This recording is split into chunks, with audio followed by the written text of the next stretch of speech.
वज़ीर आज़म नरेंद्र मोदी ने कल कौम से खिताब किया था, जहां उन्होंने जीएसटी इस्लाहात का तज़किरा किया।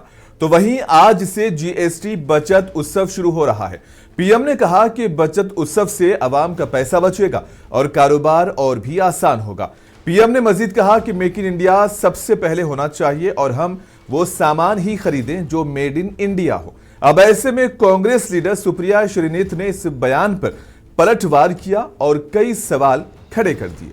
मोदी जी ने कहा जाने अनजाने जीवन में कई ऐसी चीजें घुस जाती हैं, आपको पता ही नहीं रहता कि वो विदेशी है या स्वदेशी। मुझे पूरा विश्वास है कि मोदी जी ध्यान से सुनेंगे कि उनकी BMW की और मर्सिडीज की जो गाड़ियां हैं वो जर्मनी की हैं, उनका जो मोवाडो की घड़ी है वो स्विट्जरलैंड की है, उनका जो मैबैक का चश्मा है वो इटली का है, बुल्गारी का जो है वो इटली का है, केनेथ कोल के जो जूते पहनते हैं वो अमेरिका के हैं, और जिस बोइंग से उड़ते हैं 8,500 करोड़ के एयरक्राफ्ट से, वो भी जो है वो अमेरिका का है। पेन भी इस्तेमाल जर्मनी का मोबला करते हैं। तो मोदी जी इधर उधर की बातें करनी बंद कर दें। जो सेक्टर्स डिमांड्स है जीएसटी में, उस पर ध्यान दें। जीएसटी अभी भी एमएसएमईज के लिए इतना सरल नहीं है, उस पर ध्यान दें।